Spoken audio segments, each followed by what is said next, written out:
Inglaterra. Já uma vez dominada pelos romanos, esta pequena nação ergueu-se para se tornar um dos maiores e mais poderosos impérios da história.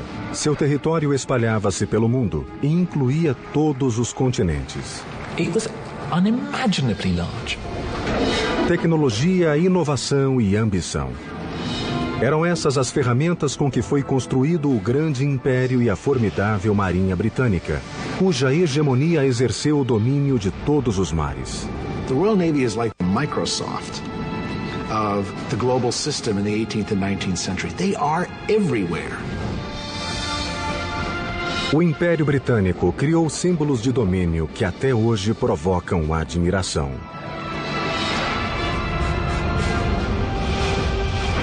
Mas as bases do Império foram erguidas com muito sangue derramado e incansável busca de conquistas.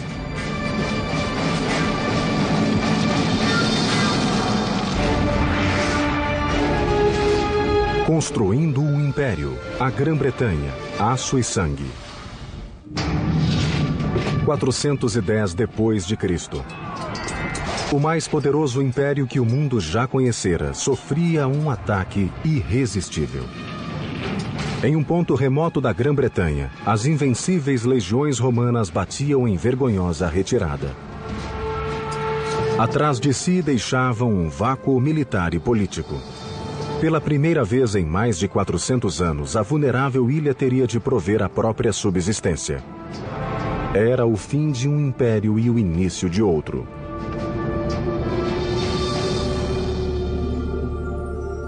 The sun never sets on the British Empire. I've heard those words all my life, ever since I was a kid, even though I've never lived in England, and that empire is long gone. Hello, I'm Peter Weller.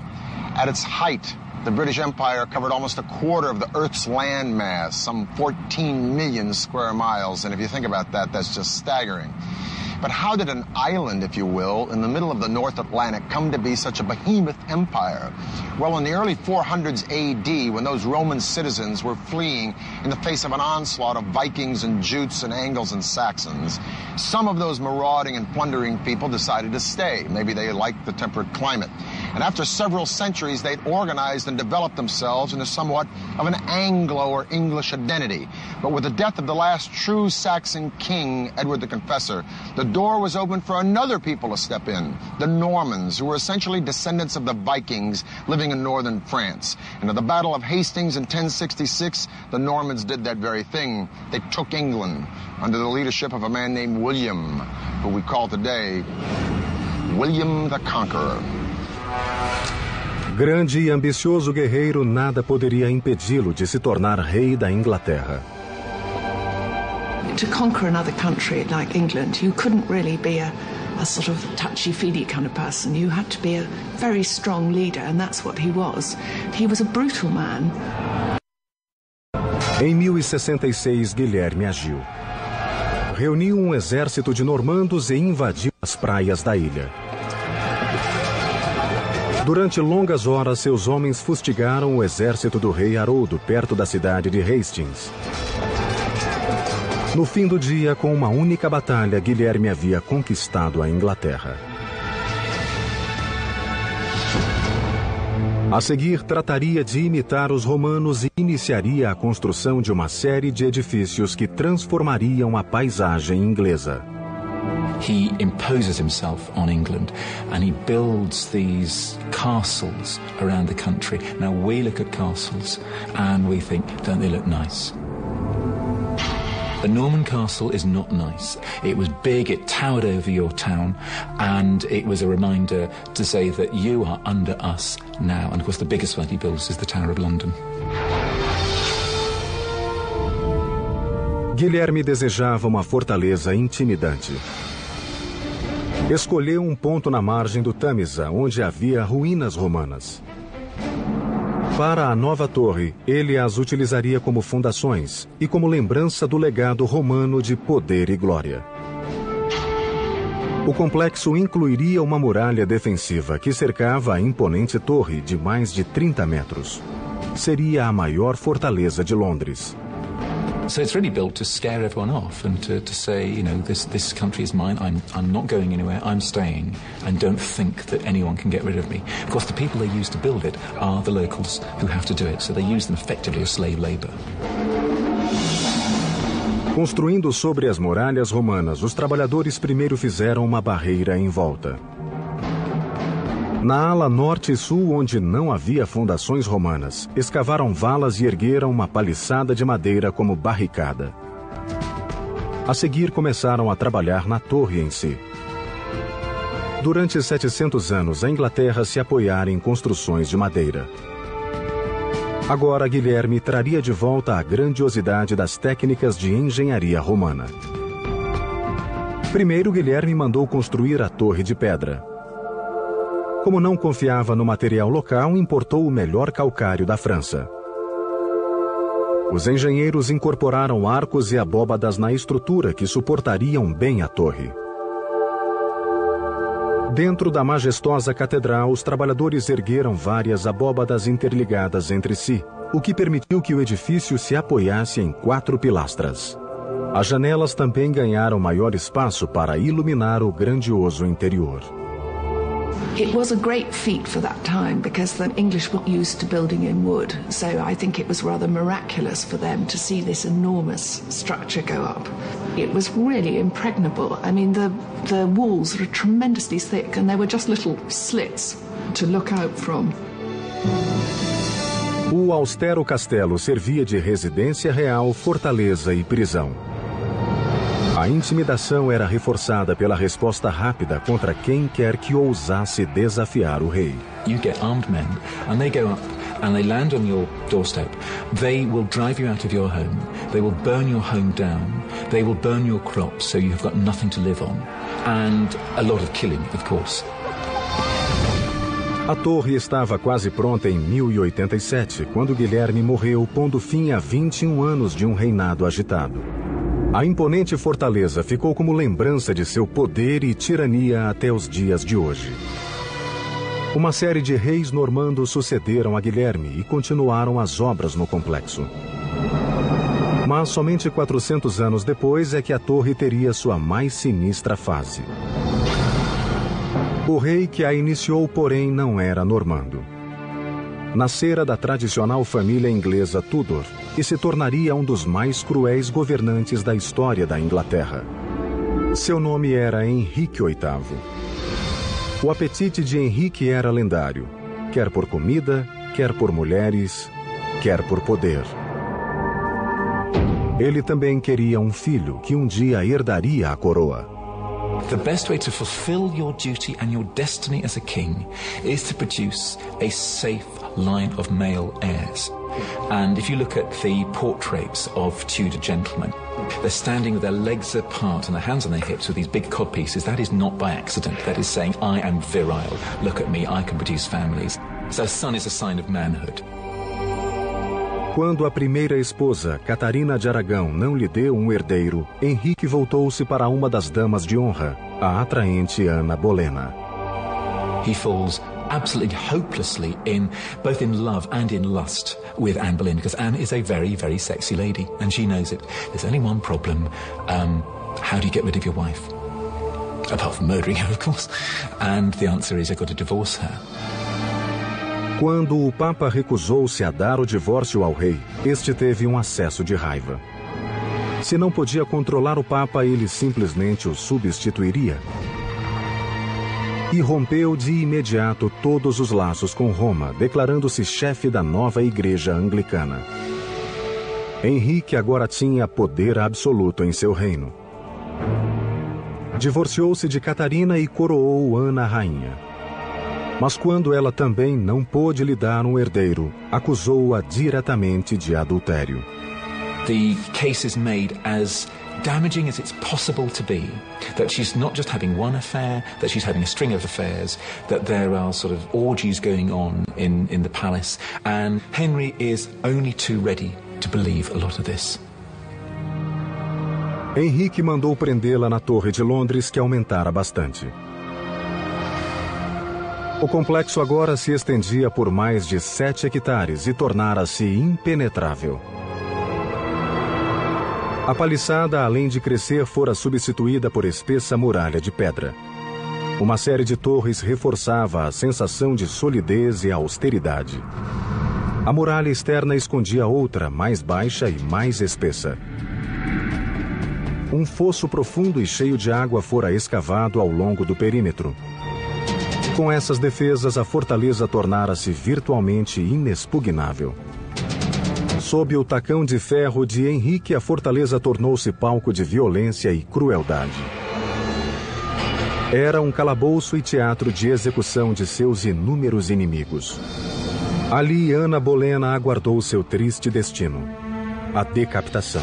Axe executions were actually really nasty because it was not uncommon for the axe not to finish the job in one blow. What he does with Anne Boleyn, he says, "For you, darling, nothing but the best." Instead of having her beheaded with an axe, he's going to have her beheaded nice and neatly with a sword. A 19 de maio de 1536, Ana Bolena foi conduzida ao pátio da torre. Com um ágil e único golpe, o problema de Henrique foi resolvido.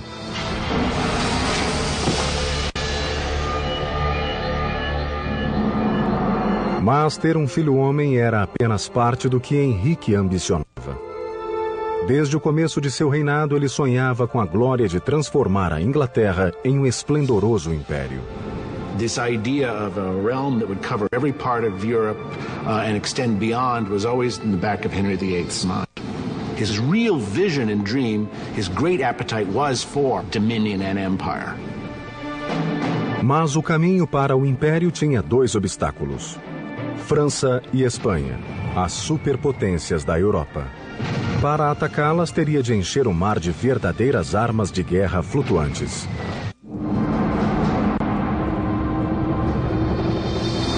Verão de 1510. Um exército de trabalhadores devassou as florestas recolhendo material para a colossal tarefa de fazer da Inglaterra um império.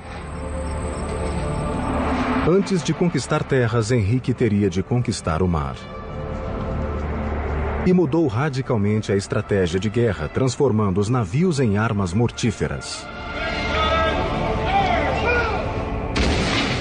He is the one who first begins putting heavy guns on ships. To put these large siege warfare type guns, ship-cracking guns, some of them weighing almost a ton, on shipboard that could be used to batter your enemy into submission. Grandes canhões exigiam grandes navios. Henrique ordenou aos engenheiros navais que projetassem uma frota imbatível. Da frota, a nau Capitânia era um dos primeiros vasos de guerra do mundo. Chamava-se Mary Rose. The Mary Rose really epitomizes the mentality of naval planners of that age. Get as many guns pointing as many directions on shipboard as you possibly can. And that's what the Mary Rose was set to become, a gun platform. O Mary Rose introduziu um moderno avanço bélico: as portinholas. Eram orifícios nos costados do navio com janelinhas que podiam se fechar.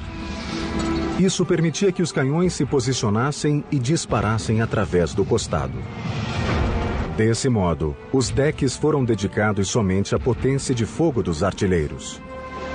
A combinação fez do Mary Rose uma máquina de destruição. This was a major revolution really in ship design, of which the Mary Rose was sort of very beginning. Em meados do século XVI, a marcha da Inglaterra rumo à supremacia naval prosseguia rapidamente. Mas Henrique deparou-se com um problema. Armar os navios com canhões de bronze depressa esgotaria os recursos do tesouro inglês. He's got to find other ways to produce the kinds of, heavy artillery, which can help his armies and his navy fight effectively, but at a lower cost. And the cast iron gun's the perfect solution. The cast iron gun runs less than a fifth of the cost of a bronze one. Não havia canhões de ferro fundido eficientes. Mas Henrique sabia o que fazer. Voltou-se para os melhores ferreiros do país na região de Weald e confiou a missão a seus engenheiros. The difficulty with casting in iron a large piece like a cannon was the fact that, for a start, iron had to be melted at a much higher temperature. Só havia um modo de conseguir a temperatura suficiente. Era a maravilha da época, o alto forno.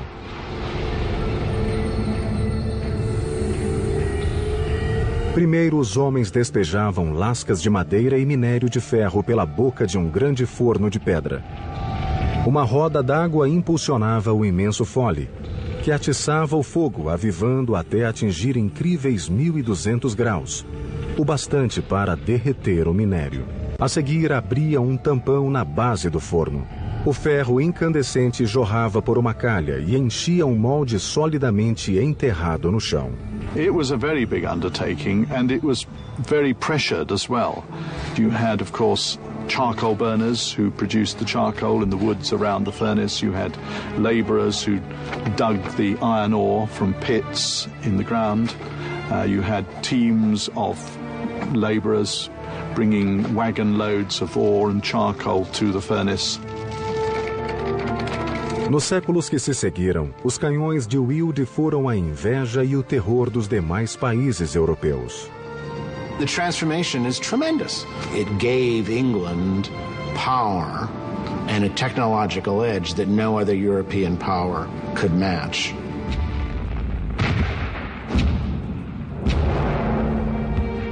Em 30 anos, Henrique transformara sua frota em potência. Mas não viveria para ver realizado seu sonho de conquistar a Europa. Colossalmente obeso, seu apetite sem limites acabou por matá-lo. Morreu em 1547, deixando um legado de crueldade e inovações até hoje lembradas e cantadas.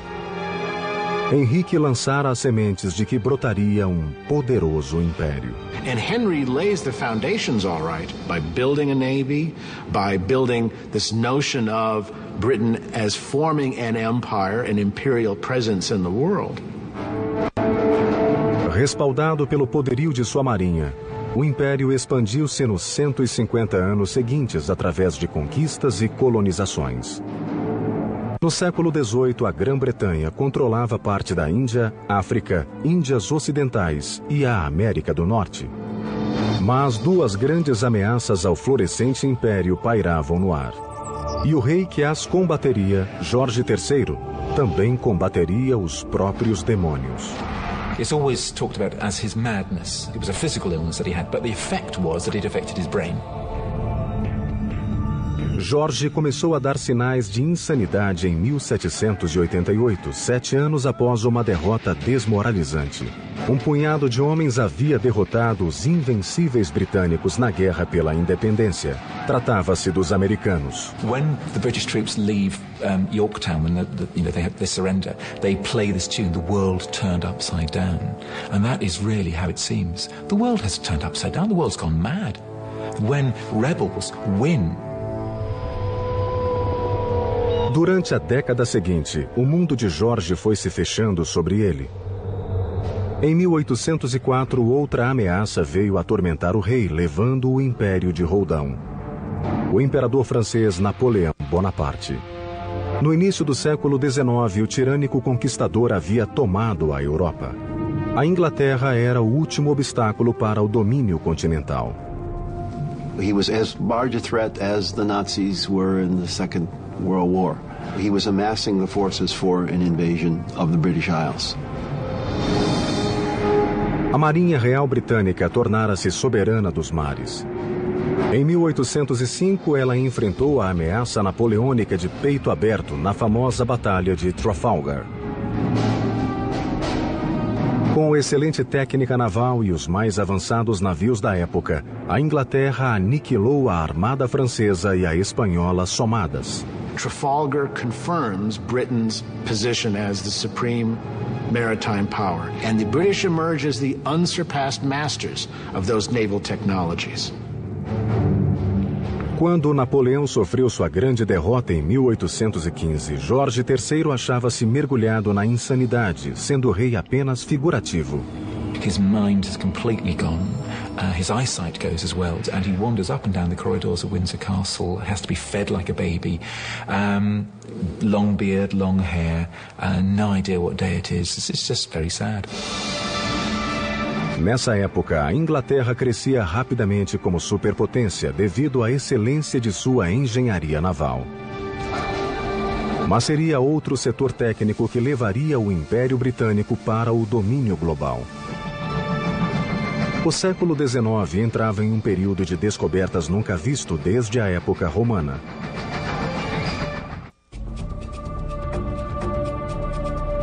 No século XIX, a Grã-Bretanha transformara-se em titã industrial transbordante de riquezas. Esse incrível êxito devia-se a um período de muitas invenções tecnológicas que pipocaram pelo império e depois encantaram o mundo. It's hard to think of a period in history where you had so much creativity in terms of technology, so much willing to experiment with the possibilities of what you can do with machines, what you can do with engineering, what you can do with architecture. No passado, os impérios foram construídos à mão. Agora, a Inglaterra construiria o seu com máquinas.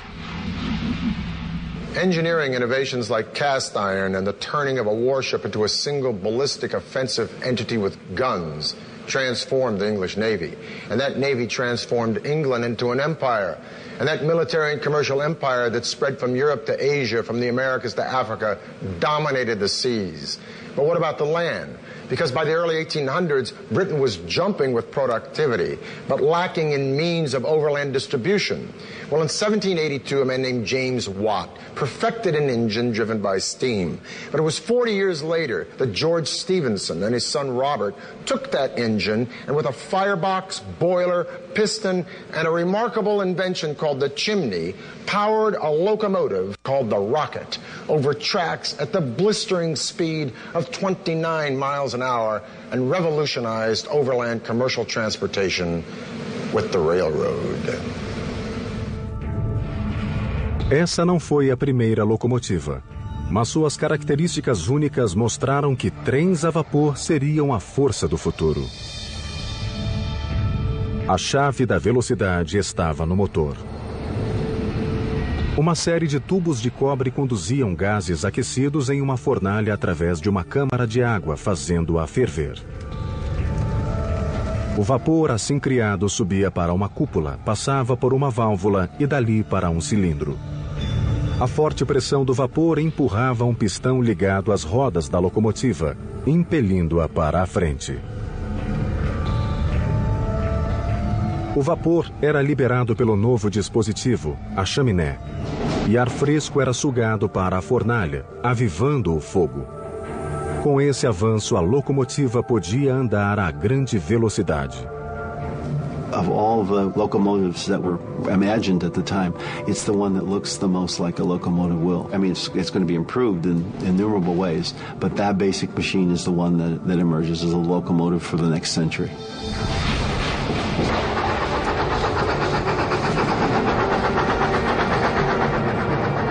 Começava a febre de ferrovias na Grã-Bretanha.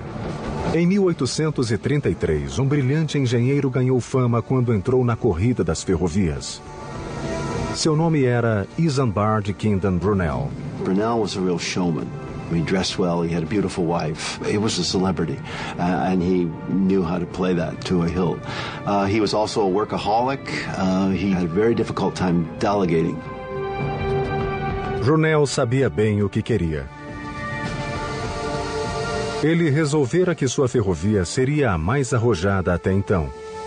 Uma rede intrincada de ramais ligando toda a Inglaterra. E batizou-a de Ferrovia Great Western. Seria a mais rápida que o mundo já vira. He wanted a track which was on a very, very shallow gradient so that the trains would be able to travel that much faster. Maior velocidade significava atravessar montanhas em vez de contorná-las. A engenharia criou outra maravilha, hoje conhecida como túnel ferroviário.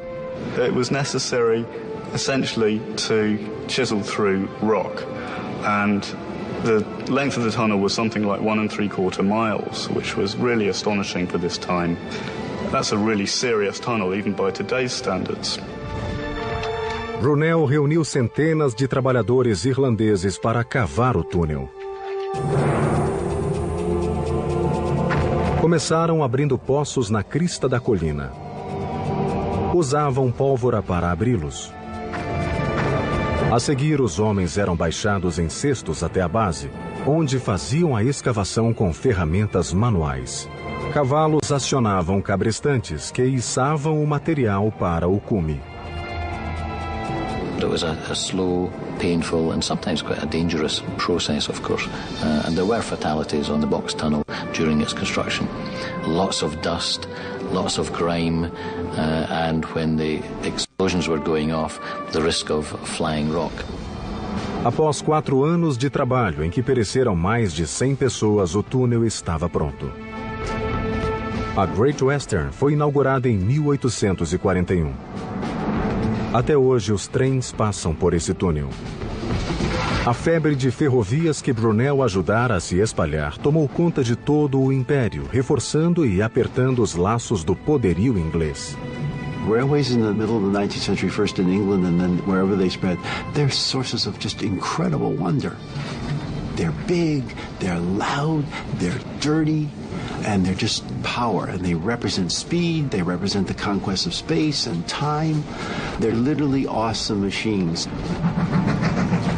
Com o enorme sucesso da ferrovia, a Grã-Bretanha agora achava-se décadas à frente dos demais países em tecnologia de engenharia.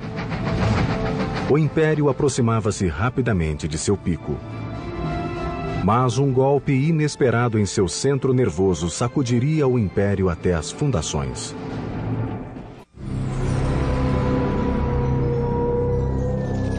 Outubro de 1834. Na escuridão da noite londrina, um fogo violento graçou no próprio coração do Império Britânico, o Palácio de Westminster. Por séculos, esse complexo de edifícios vinha sendo o centro de comando do poderio britânico e um símbolo inegável de sua força. Agora, enquanto as chamas transformavam o palácio em um inferno enraivecido, milhares de pessoas observavam a destruição, tomadas de horror, imaginando o que seria de seu mundo. The fire of 1834 had dealt a devastating blow to the political nerve center of the British Empire. Westminster Palace had stood in some form or another since the late 11th century during the time of William the Conqueror. And now these ruins had the British people wondering, would Parliament ever meet again in this place? Would Parliament ever rise and vote again in these magnificent buildings that had given birth to the modern political process? Well, a royal commission was appointed to decide this very thing, and the royal commission decided, yes, Parliament would be reconstructed in this place. But now a more difficult question came up.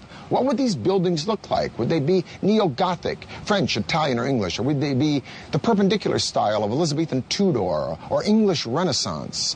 A sort of a civic war happened for 2 years until 1836. The Royal Commission, over 97 proposals, chose the plan of a man named Charles Barry, who was a fan of the Italian Renaissance, but he combined those elements with Neo-Gothic, and he gave us this. The Houses of Parliament we have today. Sort of a mishmash of styles, but a stunning mishmash nonetheless.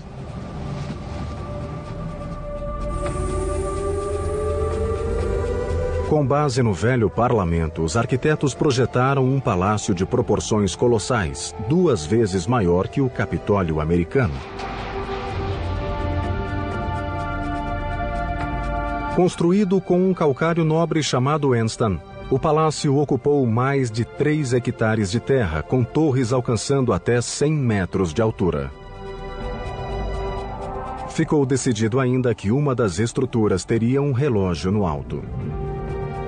Hoje ele é conhecido como Big Ben.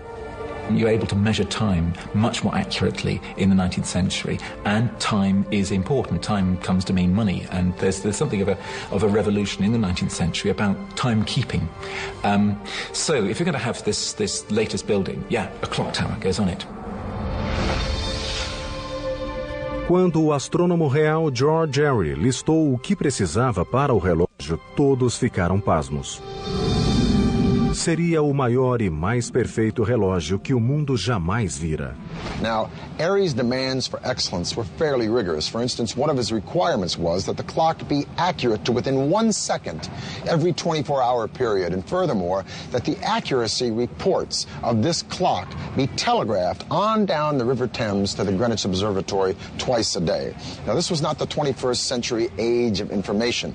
A digital clockmaker today, this would not be shooting for the moon. But a 19th century clockmaker, to make such a great clock in a huge tower with such heavy striking mechanisms, pushing such heavy hands, with such precision and such accuracy that would be exposed to the rain, wind, and elements second after second, hour after hour, week after week, year after year. This was absolutely unimaginable. It was like going to the moon. So Parliament, rightfully, asked Airy if he might come up with a plan that was a little bit more reasonable, a little less expensive. But Airy was adamant. And thus the clock today we call Big Ben, which is really the name of the bell, became the standard for timekeeping the world over.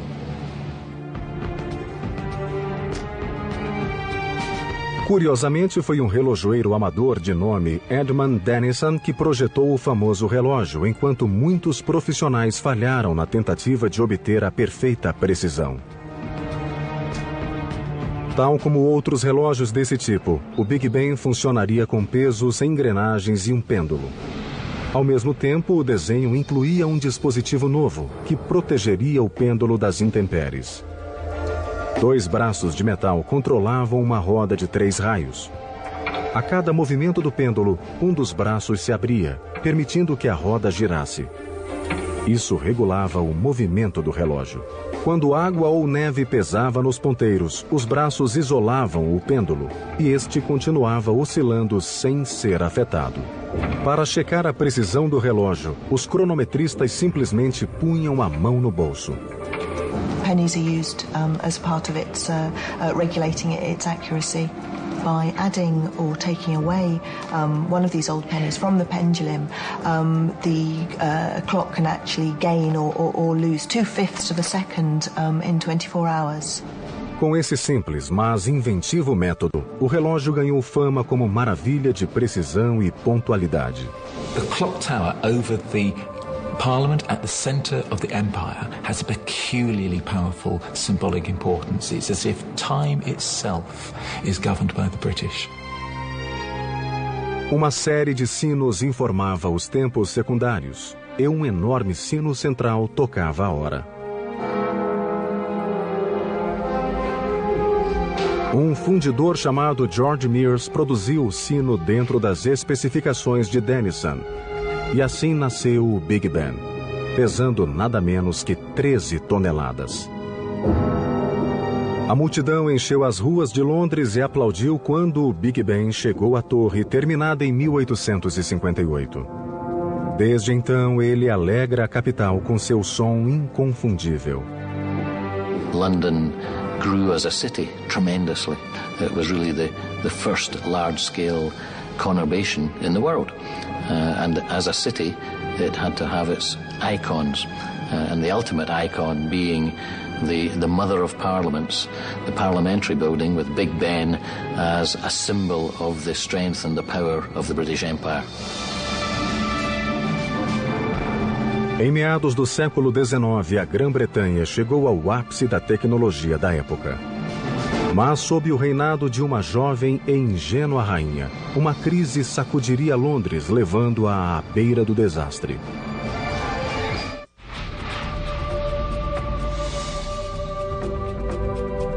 Em 1837, uma adolescente assumiu o trono da maior potência do mundo.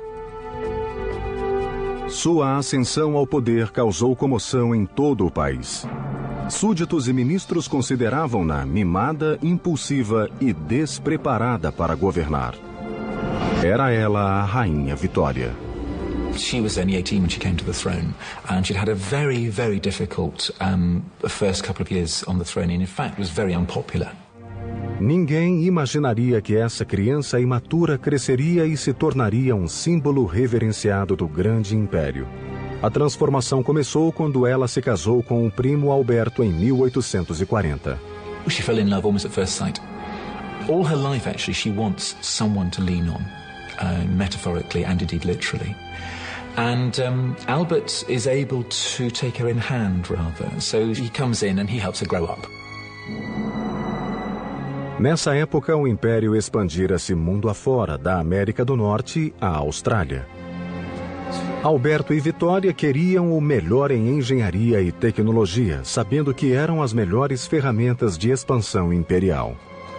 E uma dessas tecnologias foi essencial: a telegrafia. You've got an empire which is extending literally around the globe. People talked about the annihilation of space and time through electrical telegraph. A indústria do telégrafo explodiu no mundo sob a liderança da Grã-Bretanha. Em meados do século XIX, mais de 150 mil quilômetros de cabos telegráficos foram instalados no país. Agora, uma mensagem podia ser enviada da Inglaterra à Índia em questão de horas. A primeira via de comunicação ultra-rápida tinha chegado e com ela o Império consolidaria seu poder de modo mais direto e efetivo. It's an enormous feat, no question. It's something which simply was not conceivable before they did it. Os grandes avanços tecnológicos não só uniram o Império, como provocaram uma explosão de produtividade nunca vista. As pessoas fugiam das áreas rurais para as grandes cidades em busca de novas oportunidades. À medida que as fábricas cresciam, o mesmo acontecia com a população da capital, Londres. So whereas it had been 1 million at the beginning of the 19th century, it was then, by the 1850s, it was already 2 million. And London was not designed for this. And there was terrible overcrowding. Really, people were living as though they were in a chicken coop. Londres fervilhava de gente. Maltratada e superpovoada, os problemas sanitários pipocaram por toda a cidade. Dejetos eram jogados em coletores pluviais e essa água imunda caía diretamente no Tâmisa. A situação era desesperadora. You would think the Thames, huge river, that would be a great way of disposing of London's waste. But unfortunately, it was also London's water supply. So the waste of 2 million Londoners was being shunted into the Thames, and then Londoners were actually drinking this. 1848. A catástrofe se abateu sobre Londres. Uma epidemia de cólera devastou a cidade, matando mais de 14 mil pessoas. 3 anos depois, outra epidemia apareceu, ceifando mais de 10 mil vidas. Os cemitérios transbordavam. A cidade mais avançada do mundo enfrentava um terror somente igualado na Idade Média, com a peste negra. In the space of 30 years, over 30,000 Londoners died, and this was because of cholera, and because cholera was spreading through London's polluted water supply. It was shocking. Algo precisava ser feito.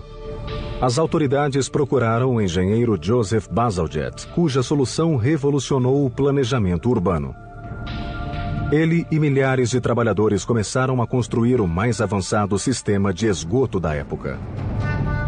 O plano de Bazalgette era instalar interceptores gigantescos de cada lado do Tâmisa, paralelos ao rio. Esses coletores principais foram conectados aos velhos canos de esgoto, recebendo os dejetos e desviando-os do precioso rio. The genius of the system was that gravity was used wherever possible to actually move the sewage out of London. So the sewers actually ran at an incline. Quando a profundidade atrapalhava o processo, Bazalgette construía estações de bombeamento. Ali, motores movidos a vapor elevavam o esgoto a uma cota mais alta e o processo se repetia. A tubulação conduzia os dejetos para 2 reservatórios, onde eram armazenados e liberados na maré alta quando a natureza completaria o processo. The sewer system really was one of the marvels of the 19th century. It used 300 million bricks. There was extraordinary earth moving. It was a truly colossal task and brilliant, amazing. O extraordinário feito de engenharia transformou Londres na primeira metrópole mundial. Os demais países da Europa estudavam o projeto com admiração. Mas poluição não seria a única crise do reinado de Vitória. If you read Hard Times or Oliver Twist or David Copperfield or any of the other genius works by Charles Dickens, you'll get a sense of the staggering overpopulation in London in the 19th century. And some of the fallout of this horror was the sheer volume of traffic in London, a chaos of pedestrians and horses and carriages and carts hauling everything from hay to hardware. The traffic from the south alone was bottlenecking the London Bridge such that London felt like it was choking to death on its own success. London needed another river crossing, but a traditional bridge would block the big merchant boats coming upriver to the port.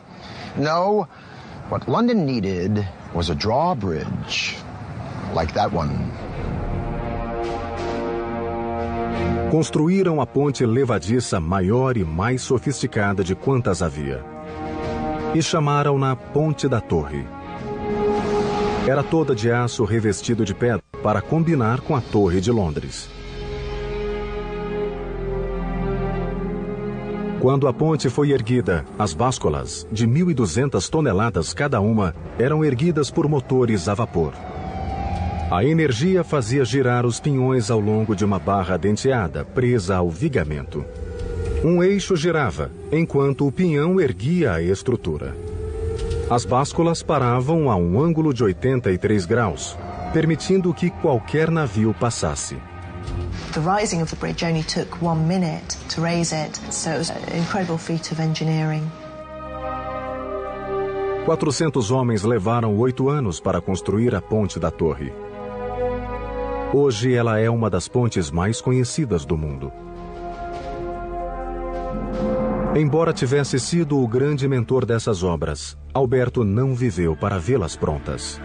Morreu em 1861, deixando Vitória inconsolável. Queen Victoria fell into grief the like you have never seen. Por quase 10 anos, Vitória isolou-se de tudo e de todos. Quando finalmente voltou à vida pública, a rainha surgiu forte e poderosa, dona de si como nunca fora. A adolescente imatura tornara-se uma verdadeira rainha moderna e ocupou bem seu lugar de líder do Império Britânico. All over the world, statues to Victoria are erected. There are massive celebrations all over the world, and in many cases, those celebrations are joined by the colonized peoples. She becomes a figure of affection. Vitória tornou-se símbolo do esplendor e poder do Império. Seu reinado marcaria o auge do poder britânico no mundo. O Império agora tinha possessões em cada continente e governava mais de 400 milhões de pessoas. Nenhum país pôde rivalizar com tal poder. O mundo não veria outro império desse tamanho.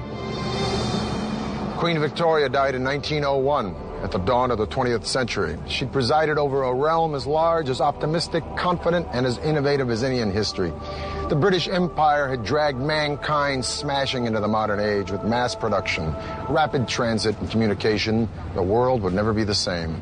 Every single country and culture on this planet today has benefited in some way or another from British vision and imagination. The sun may have finally set on the British Empire, but regarding the miracles of the modern age, the sun never burned brighter. For the History Channel, I'm Peter Weller.